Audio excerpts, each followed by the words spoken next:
ہم اپنی روح کو غذا کیسے پہنچائیں؟ تو یہ مسئلہ ہے نا، ایک ضرورت ہے نا ہماری. آج کی اس محفل میں وہ چند نکتے سمجھانے ہیں کہ جن سے روح کو غذا ملتی ہے، تاکہ ہم اس کو یاد رکھیں اور کوشش کریں ان اعمال کو زیادہ کرنے کی، روزانہ کرنے کی، تاکہ جسم کے ساتھ روح کو بھی غذا ملتی رہے. تو روح کی غذا اوپر سے آنے والے انوار و تجلیات ہیں. چنانچہ سب سے پہلی چیز جس کی وجہ سے انسان کی روح کو غذا ملتی ہے، قرآن عظیم الشان. قرآن مجید کا پڑھنا، قرآن مجید کا سننا، یہ انسان کی روح کو غذا پہنچاتا ہے. اور دلیل قرآن عظیم الشان میں سے وَإِذَا قُرِئَ الْقُرْآنُ فَاسْتَمِعُوا لَهُ وَأَنصِتُوا لَعَلَّكُمْ ترحمون. یہ ترحمون کا لفظ سند ہے، سٹیمپ لگ رہی ہے، رحمت برستی ہے. اور وہ رحمت جسم کی غذا نہیں ہے، وہ رحمت دل کی غذا ہے، روح کی غذا ہے. جس قرآن مجید کو سننے سے رحمت برستی ہے، اس کو پڑھنے سے کتنی رحمت برستی ہوگی. یہاں تو کہا نا کہ جب پڑھا جائے تو تم سنو تاکہ رحمت برسے. تو سننے والے پر رحمتیں برس رہی ہیں تو پڑھنے والے پر کیا رحمتیں برستی ہوں. تو اس کا مطلب یہ کہ ہم روزانہ فجر کی نماز پڑھا کریں، تو پھر سورہ یاسین پڑھا کریں، قرآن مجید پڑھا کریں، فوراً اپنی روح کو ناشتہ کروانے کی کوشش کیا کریں. اس لیے ابن تیمیہ رحمۃ اللہ علیہ فجر کے بعد اشراق تک مسجد میں بیٹھے رہتے تھے. لوگ کہتے تھے کیا وجہ ہے، آپ نے ناشتہ نہیں کرنا؟ تو وہ فرماتے تھے کہ تم اپنے جسموں کو ناشتہ کروا رہے ہو، میں بیٹھا اپنی روح کو ناشتہ کروا رہا ہوں. تو اس کا مطلب یہ کہ فجر کے بعد تلاوت کا کرنا، تسبیحات کا کرنا، ذکر کا کرنا، یہ انسان کے لیے باطنی غذا کا ذریعہ بنتا ہے. ہم میں سے کتنے ہوں گے جو اس کی باقاعدگی کرتے ہیں؟ الا ماشاء اللہ، معمولی نہیں. یعنی کھانے پینے کا تو معمول ہے، گھر کا بچہ بھی بتا دے گا اتنے بجے ناشتہ ہوتا ہے، اتنے بجے دوپہر کا کھانا اور اتنے بجے رات کا کھانا. لیکن روحانی غذا کا معمول ہی نہیں. تو معمول بنانا ضروری ہے.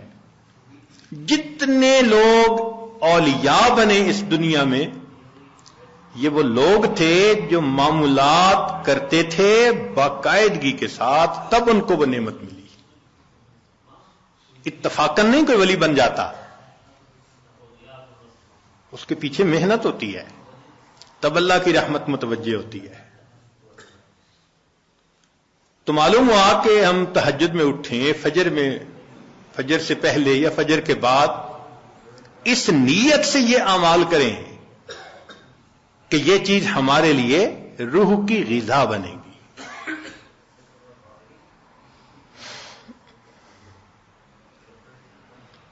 ہمارے اکابر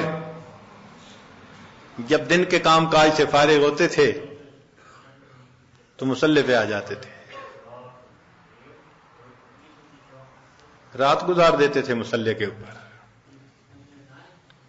ان کو رات کے اندھیرے کا اس طرح انتظار ہوتا تھا جس طرح دلہا کو دلہن سے ملنے کے لیے رات کا انتظار ہوا کرتا تھا. ایسے وہ رات کے منتظر رہا کرتے تھے. عشاء کے وضو سے فجر کی نماز پڑھنا، رات کا بیشتر حصہ نوافل میں کھڑے رہنا، حتیٰ کہ ہمسائے کے لڑکے بچے ان کو چھت کے اوپر ایک مینارہ سمجھا کرتے تھے.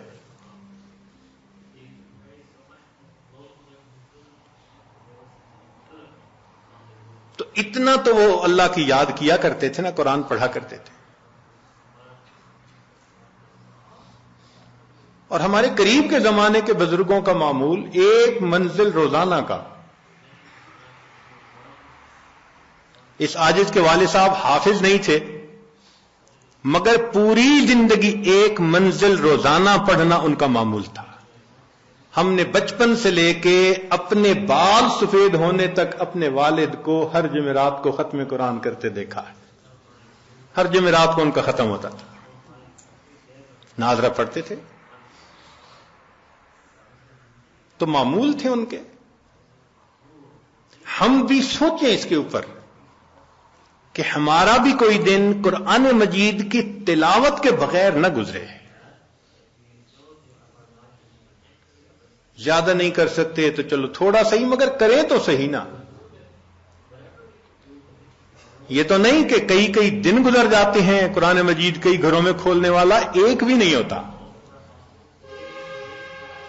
اخبار روز پڑھا جاتا ہے, ٹی وی روز دیکھا جاتا ہے, اور انٹرنیٹ کی مصیبت تو 24 گھنٹے کھلی رہتی ہے. اگر نہیں کھلتا اللہ کا قرآن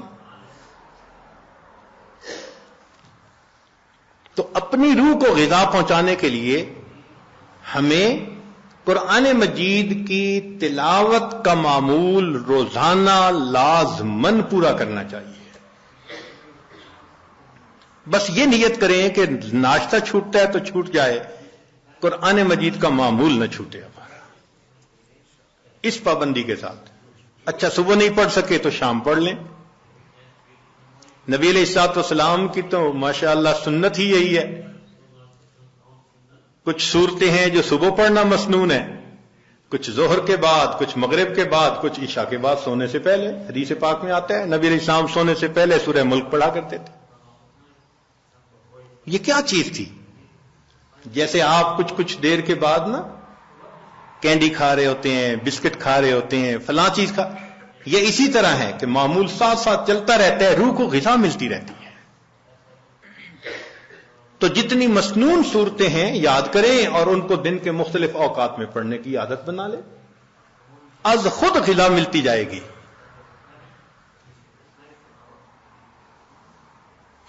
اور جو حافظ قرآن ہوں ان پر تو اللہ کی خاص رحمت, وہ اپنی منزل کے حساب سے پڑھیں. ہمارے اکابر تو ایک آیت پڑھتے تھے, پوری رات گزار دیتے تھے.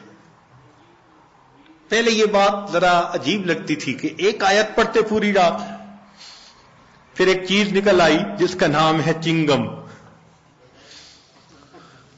ہم نے بعض بچوں کو دیکھا کہ جتنی دیر بیٹھے ہیں منہ چل رہا ہے. پوچھا بھئی یہ کیا مسئلہ ہے؟ کہنے لگے جی بس یہ چنگم ہے, اس کو چبانے میں مزہ آتا ہے. بھئی اگر ایک گھنٹہ ایک ہی چیز کو چبانے کا مزہ یہ پا رہے ہیں تو ہمارے اکابر بھی ایک آیت کو بار بار پڑھ کر کندے مکرر کا مزہ لیا کرتے تھے. ان کو بھی مزہ آتا تھا. تو پہلی چیز جس سے ہم نے اپنی روح کو غذا پہنچانی ہے وہ کیا چیز ہے؟ قرآن مجید کی تلاوت کرنا.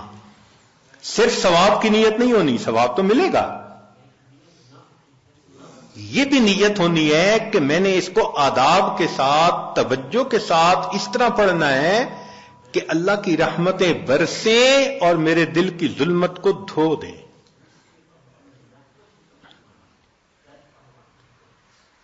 دوسری چیز جس سے کہ انسان کے اوپر اللہ کی رحمت برستی ہے اس کو کہتے ہیں استغفار. استغفر اللہ ربی من کل ذنب واتوب الیہ. قرآن مجید میں اللہ رب العزت نے حکم فرمایا واستغفر اللہ, استغفار کرو. ہمارے اکابر یہ معمول بتاتے ہیں روزانہ, استغفر اللہ ربی من کل ذنب واتوب الیہ. اس کو دن میں کم از کم 100 مرتبہ صبح, 100 مرتبہ شام. زیادہ وقت ہو تو 200 مرتبہ بھی پڑھ سکتے ہیں. مگر جب پڑھ رہے ہوں تو ذرا اپنے گناہوں پر ندامت بھی دل میں محسوس کریں. یہ نہ ہو کہ زبان پہ استغفار چل رہا ہے اور دن میں گناہوں کے خیال چل رہے ہیں. رابعہ بصریہ رحمت اللہ علیہ فرماتی تھیں استغفارنا یحتاج الی استغفار، کہ ہم ایسا استغفار کرتے ہیں کہ اس کے اوپر ہمیں استغفار کرنے کی ضرورت ہے.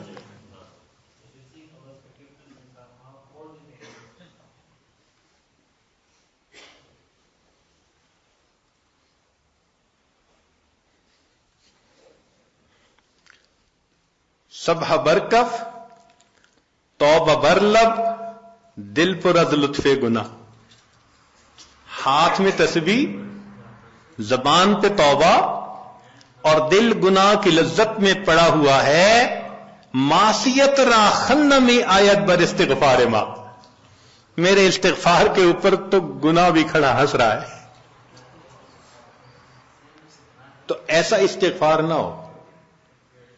صحیح ندامت کے ساتھ ہم استغفار پڑھیں تو اللہ تعالی کی رحمت برسے گی. دلیل قرآن عظیم الشان، بات پکی. اللہ رب العزت شاد فرماتے ہیں لولا تستغفرون اللہ لعلکم ترحمون. قرآن کی آیت. اگر یہ استغفار کرتے تو کیا ہوتا؟ اللہ تعالی رحمت برساتے. تو اس کا مطلب ہے یہ گارنٹیڈ بات ہے کہ استغفار کرنے سے اللہ تعالی کی رحمت برستی ہے، انسان کے روح کو غذا ملتی ہے.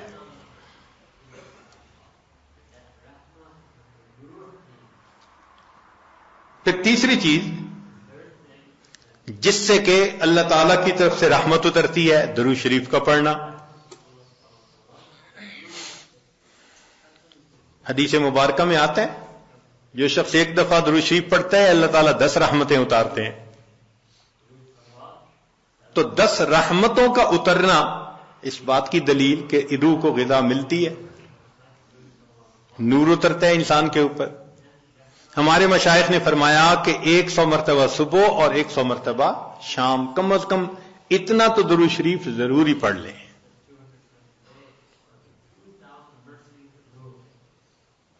ایک صحابی رضی اللہ عنہ پوچھتے ہیں اللہ کے نبی صلی اللہ علیہ وسلم میں کتنا درود شریف پڑھوں؟ فرمایا زیادہ پڑھ، چوتھائی حصہ. زیادہ پڑھو گے تو فائدہ زیادہ.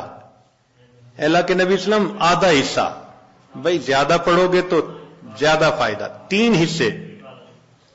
فرمایا اور زیادہ، تو 4 حصے.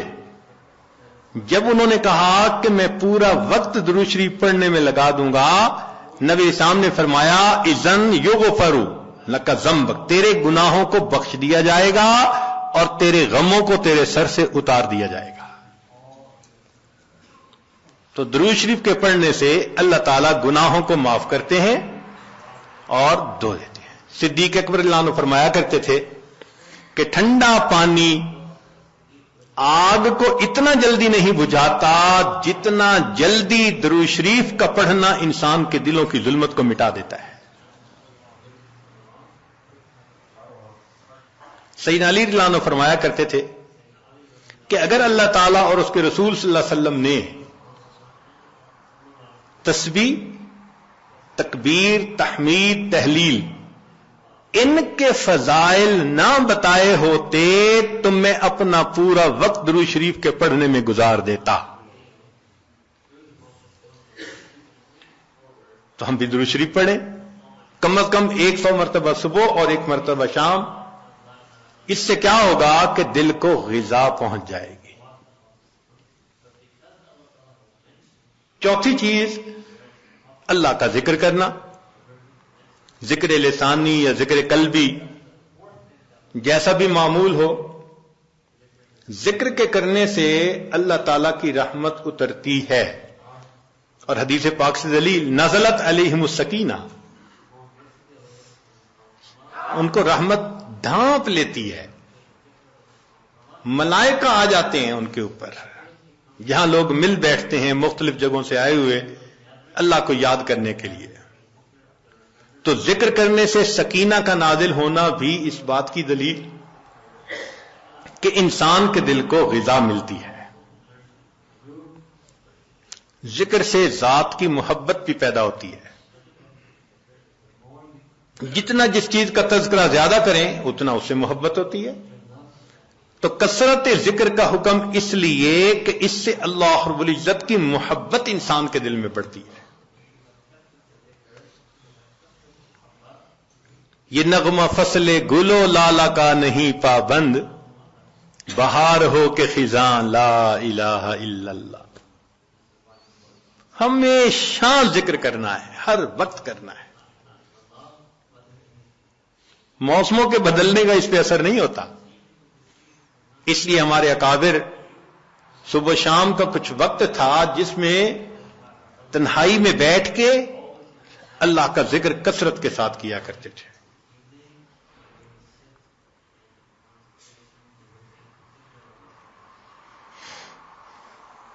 پھر پانچویں چیز جس سے کہ انسان کے اوپر رحمت اترتی ہے وہ ہے اتباع سنت.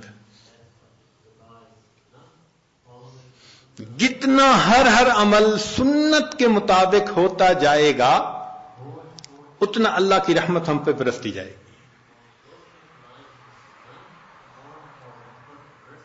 گی. جتنا ہر عمل سنت کے مطابق. اس لیے ہمارے سلسلہ آریہ نقشبندیہ میں بیعت ہونے کے بعد پہلا کام یہی بتاتے ہیں، ہر کام کو سنت کے مطابق کرنا ہے. سر کے بالوں سے لے کے پاؤں کے ناخنوں تک اپنے آپ کو سنت کے مطابق ڈھالنا ہے. کیوں؟ ایک تو اجر ہے، ایک قرب ہے، اللہ کی محبوبیت ملتی ہے، اور تیسرا یہ چیز انسان کے روح کی غذا بھی ہے. دلیل قرآن عظیم الشان میں سے ارشاد فرمایا اطیعوا اللہ والرسول لعلکم ترحمون. اللہ اور اس کے رسول کی اطاعت کرو تو کیا ہوگا؟ تمہارے اوپر رحمت برسے گی. تو اتباع سنت سے بھی انسان پر رحمت برستی ہے.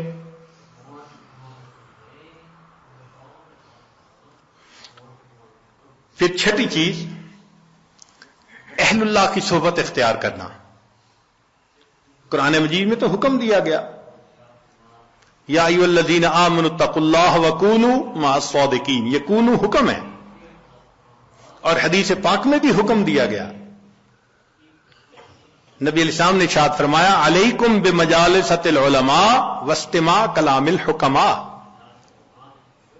فإن اللہ تعالی یحیی القلب المیت بنور الحکمہ کما یحیی الارض المیت بماء المطر. کہ جس طرح بارش کے اترنے سے اللہ مردہ زمین کو زندہ کر دیتے ہیں، اسی طرح اہل اللہ کی حکمت بھری باتوں سے اللہ دلوں کو زندہ فرما دیتے. تو دلوں کو غذا کا ملنا حدیث سے ثابت.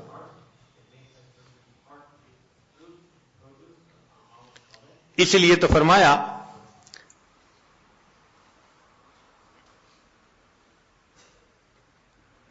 کہ انسان کہیں نہ کہیں اپنا تعلق جوڑے.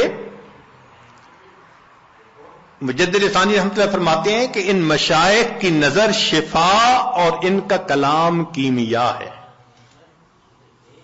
ان کا کلام کیمیا اور ان کی نظر شفا ہے. ہے وہی تیرے زمانے کا امام برحق، ہے وہی تیرے زمانے کا امام برحق جو تجھے حاضر و موجود سے بیزار کرے، دے کے احساس زیاں تیرا لہو گرما دے، فقر کی شان چڑھا کر تجھے تلوار کرے. تو یہ مشائخ کی صحبت میں اس لیے مرحوم رحمۃ اللہ فرماتے ہیں گر تو سنگے خارہ مرمر شوی چوب صاحب دل رسی گوہر شوی.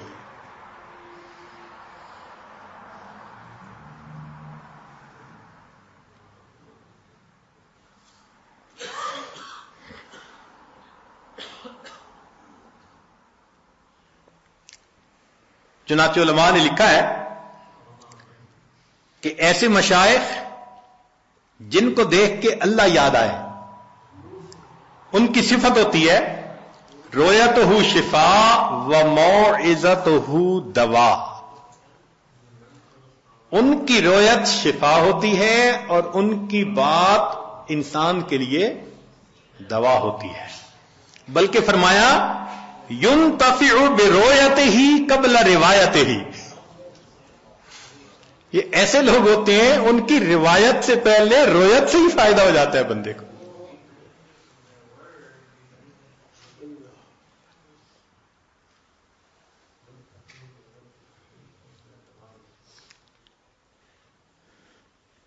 ساتویں چیز جس سے کہ انسان کے دل پر نور اترتا ہے وہ ہے تقوی کو اختیار کرنا. اس لیے ہمارے مشائخ جہاں اتباع سنت کا تلقین کرتے ہیں وہاں ساتھ گناہوں سے بچنے کا بھی حکم دیتے ہیں. بھئی گناہوں سے اپنے آپ کو بچاؤ، اور گناہوں سے بچنا، مشتبہات سے بچنا، اسی کا نام تقوی ہے. جتنا تقوی اختیار کریں گے اتنا اللہ کی رحمت برسے گی. جی، تقوی اختیار کرنے سے بھی رحمت برستی ہے. وہ کیسے؟ دلیل قرآن عظیم الشان. قرآن مجید کی آیت ہے، اللہ ارشاد فرماتے ہیں وَاتَّقُوا اللَّهَ لَعَلَّكُمْ تُرْحَمُونَ. تم تقوی اختیار کرو، تم پر رحمتیں برسائی جائیں گی. تو تقوی کے اختیار کرنے سے بھی رحمت برسی. اس لیے یہ مہینہ رحمت کا مہینہ کیوں کہلاتا ہے؟ اس لیے کہ یہ ماہ سیام ہے، اور سیام کا اصل مقصد کیا ہے؟ لعلکم تتقون، اور تقوی سے رحمت برستی ہے. اس لیے اس کو شہر الرحمہ کہا، شہر الغفران کہا، حدیث مبارکہ میں شہر عظیم کہا اس شہر اس مہینے کو. اور ہم تو صرف رمضان کی برکتیں اگر لے پائے تو بڑی بات. ہمارے مشائخ تو پوری زندگی اسی ترتیب پہ گزارتے تھے. فرماتے تھے الدنیا یوم ولنا فیہا صوم. دنیا ایک دن کی ہے اور ہم نے اس ایک دن میں روزہ رکھا ہوا ہے. یعنی گناہوں سے بچنے کا روزہ، یہ مقصد تھا ان کا. پوری زندگی اسی طرح گزار دیتے تھے. اس لیے فرمایا للصائم فرحتان. روزہ دار کے لیے دو خوشیاں ہوتی ہیں. فرحت عند الافطار، ایک تو افطار کے وقت خوشی، وفرحت عند لقاء الرحمن، جب رحمان سے ملیں گے اس وقت بھی خوشی ہوگی. اس لیے یہ رمضان کا مہینہ انسان کے دل کو منور کر دیتا ہے.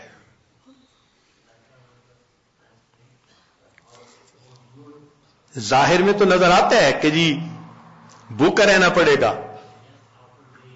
مگر کہاں بھوکا رہنا پڑتا ہے؟ اگر اوور آل دیکھیں تو رمضان میں انسان زیادہ کھاتا ہے، اور جتنی نعمتیں رمضان میں ملتی ہیں باقی مہینے میں تو ملتی نہیں ہے. مگر رمضان المبارک میں واقعی روزہ دار پر اللہ کی رحمت برستی ہے.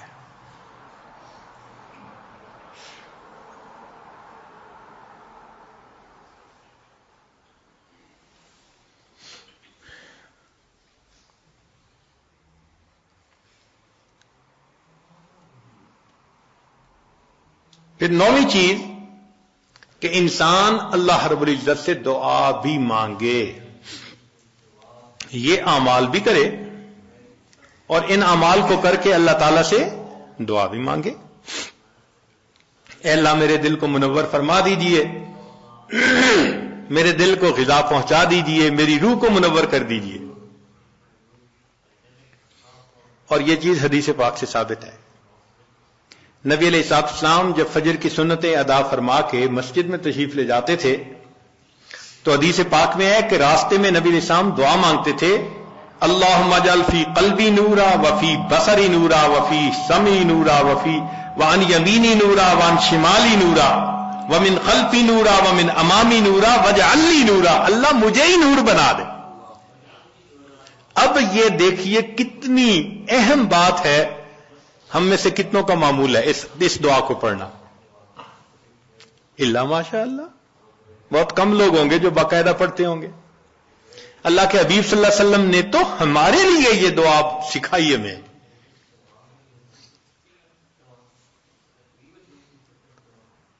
دنوں پہ دن گزر جاتے ہیں، مہینوں پہ مہینے، یہ دعا مانگی نہیں ہوتی. اللہ کے حبیب صلی اللہ علیہ وسلم دعا مانگ رہے ہیں، اللہم اجعلنی، اللہ مجھے ہی نور بنا دے. آج وقت ہے اس نور کو حاصل کرنے کا. اگر دنیا میں اس نور کو حاصل نہ کیا تو پھر قیامت کے دن پریشانی ہوگی. اس لیے جو نیک کام کرتا ہے، شریعت و سنت کی اتباع کرتا ہے، اللہ تعالیٰ کا قرب حاصل کرتا ہے تقوی کے ذریعے، تو فرمایا افمن کان میتن فاحییناہ، اور وہ جو مردہ تھا اس کو ہم نے زندہ کیا، وجعلنا لہ نور، اور اس کو ہم نے نور عطا کیا، یمشی بہ فی الناس، اس نور کو لے کے وہ انسانوں میں چلتا ہے اور دین کی دعوت کا کام کرتا ہے. تو اس نور کو دل میں لینا یہ انتہائی ضروری ہے ہمارے لیے. اور اس نور کو لینے کی جگہ فقط یہ دنیا ہے، اس کے بعد یہ نور نہیں مل سکے گا. اس کی مثال یوں سمجھ لیجئے، انسان کے بدن کے بننے کی جگہ ماں کا پیٹ. اگر بچہ اس طرح سے پیدا ہو کہ دونوں آنکھیں نہ بن سکیں تو دنیا کا کوئی ڈاکٹر دنیا میں آنکھیں نہیں بنا سکتا اس کی. کئی بچوں کی انگلیاں، ان کی گروتھ پوری نہیں ہوتی تو دنیا میں آ کے پوری نہیں ہو سکتی، کیونکہ ماں کا پیٹ اس کی گروتھ کی جگہ ہے. اگر پوری ہو گئی تو بہت اچھا، اگر نہیں تو پھر وہ کمی رہے گی.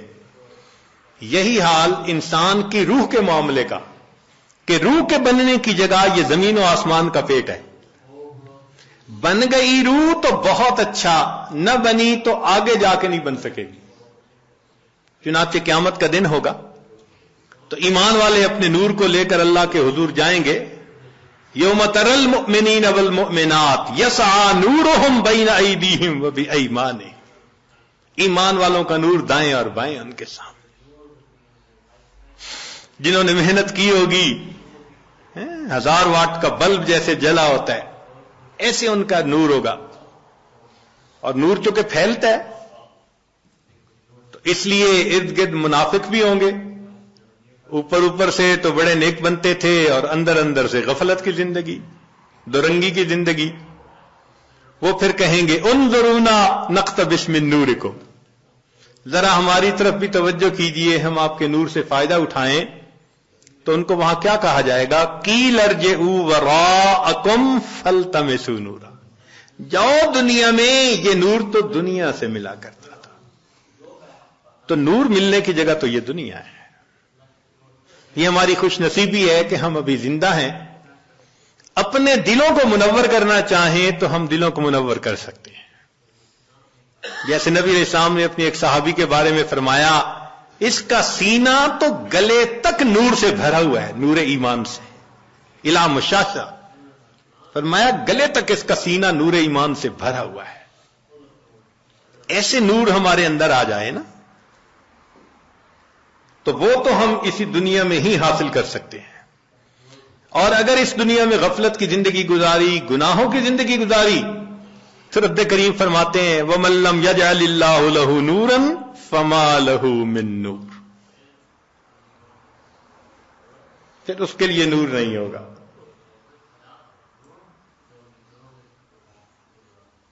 تو ہم یہاں پر اعتکاف کے لیے جو حاضر ہوئے تو بدن کو غذا پہنچانے کے لیے نہیں. بدن کو غذا تو انسان کو ہمیشہ اپنے دیش میں، اپنے گھر میں بہتر پہنچ جاتی ہے. یہاں حاضر ہوئے ہیں اپنی روح کو غذا پہنچانے کے لیے. تو آج اس عنوان کو اس لیے ذرا کھولا کہ ہمیں یہاں اعتکاف میں بیٹھنے کا مقصد واضح ہو جائے کہ ہم نے کچھ اعمال کرنے ہیں، پھر اللہ سے مانگنا ہے، اور اس اعتکاف کے دوران اپنے دل کے نور کی اس کمی کو ہم نے پورا کرنا ہے.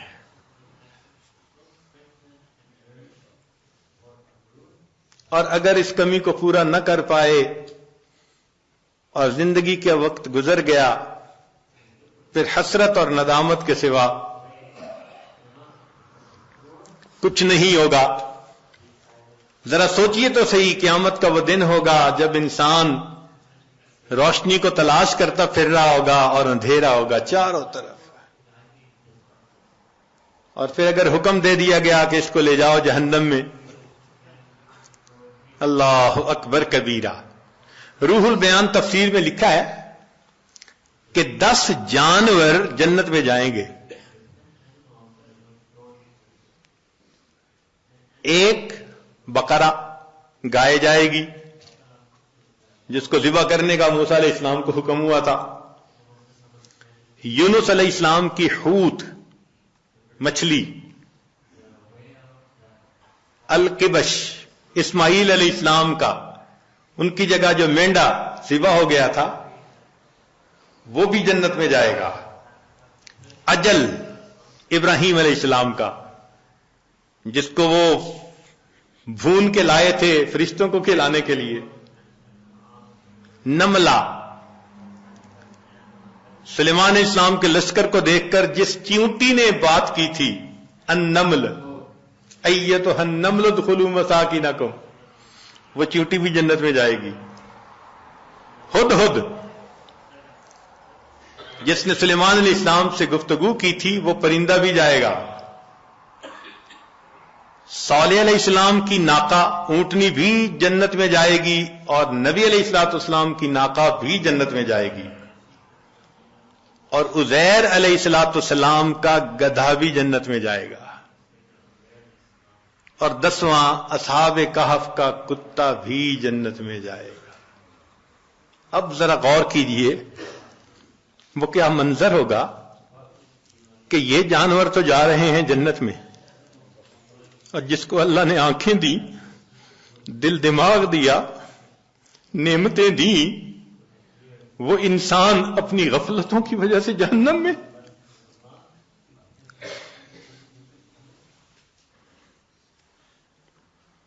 اگر اس وقت گدھے نے یہ کہہ دیا، اے انسان تو مجھے بے وقوف سمجھتا تھا نا، گالی بھی دینی ہوتی تھی کسی کو بے وقوفی کی تو گدھا کہتا تھا، آج وہ بے وقوف تو جا رہا ہے جنت میں، تو کہاں کا عقل مند نکل آیا کہ تو جہنم میں. ما جاءکم نذیر، ڈرانے والا نہیں آیا تھا. کہیں گے ڈرانے والا تو آیا تھا. لو کننا نسمع او نعقل ما کننا فی اصحاب السعیر، اگر ہم سنتے اور ہماری عقل کی رتی ہوتی ہمارے پاس تو ہم پھر جہنم میں نہ جاتے. اس کا مطلب یہ کہ ہم سنتے نہیں، سوچتے نہیں. اور گدھے کی بات تو ایک طرف رکھ دیں، اگر اصحاب کہف کے کتے نے اس وقت کہہ دیا کہ تم تو مجھے ذلت کی نظر سے دیکھتے تھے نا، اور میرا نام تو گالی تھا نا، اور میری حالت تو یہ تھی تم خشک ٹکڑا کھلاتے تھے، میں تمہارا در نہیں چھوڑتا تھا، اور تمہیں جو پروردگار روز نعمتیں کھلاتا تھا تمہیں اس کا در یاد نہیں آتا تھا. میں ایک روٹی کی خاطر تمہارے گھر کا ساری رات جاگ کے پہرا دیتا تھا، اور تم اپنے رب کی عبادت کے لیے رات کو 2 نفل پڑھ نہیں سکتے تھے. کتا جنت میں جا رہا ہوگا، اور یہ حضرت انسان غفلت کی زندگی گزارنے کے بعد جہنم میں جا رہا. چہ جائے کہ وہ وقت آئے جب انسان حسرت کرے اور اس کا علاج کوئی نہ ہو. ہمیں چاہیے کہ آج ہم اس کی حقیقت کو سمجھیں، اور جس طرح روح کو اپنے جسم کو غذا پہنچانے کے لیے فکر مند ہیں، ہم اپنی روح کو بھی غذا پہنچانے کے لیے فکر مند ہو جائیں. چنانچہ یہ 10 دن کا قیام یہ بہت فکر مند ہو کے گزارنے کی بات ہے. باتیں کرنے نہیں آئے، قصے کہانیاں کرنے نہیں آئے، حال احوال سننے نہیں آئے. بہت سنتے رہتے ہیں. ہاں اللہ کو منانے کے لیے آئے ہیں. جو گناہوں کے اثرات دل پر ہم آج تک لگا بیٹھے ان کو دھلوانے کے لیے آئے. تو اس کا طریقہ یہ ہے کہ جب اجتماعی عمل ہوں تو اس میں جڑیں، جب انفرادی عمل ہوں تو اپنے وقت پہ انفرادی عمل کریں، لیکن ہر بندے کو ایک فکر لگی ہوئی ہو، ایک ایک منٹ کو آپ کیش کروانے کی کوشش کریں۔ مسافر کی دعائیں بھی قبول ہوتی ہیں اور مسافر پر اللہ کی رحمت بھی ہوتی ہے۔ تو اعتکاف میں آنے والے مسافر بھی ہیں، اور جب ایک جگہ پر ہوں اور سب اللہ کے حضور متوجہ ہوں تو اللہ کی رحمتیں اور زیادہ متوجہ ہوتی ہیں۔ حدیث پاک میں ہے نا، من بلاد شتیٰ و قبائل شتیٰ، مختلف شہروں سے مختلف قبیلوں کے لوگ جب ایک جگہ آ کر اکٹھے ہوتے ہیں اللہ رب العزت کو یاد کرنے کے لیے، تو فرشتے اتنا اترتے ہیں کہ آسمان تک ان کا تانتا بند جاتا ہے، اور رب کریم اتنا خوش ہوتے ہیں ان سے کہ جب فرشتے واپس جاتے ہیں تو ان سے کارگزاری سنتے ہیں، تم نے میرے بندوں کو کس حال میں پایا۔ وہ تو جانتے ہیں مگر ان سے کہلوانا چاہتے ہیں،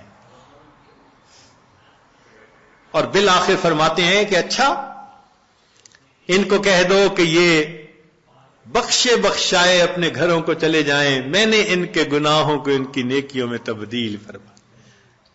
یا اللہ، کچھ تو وہ بھی تھے راستہ گزرنے والے ویسے ہی کھڑے ہو گئے تھے۔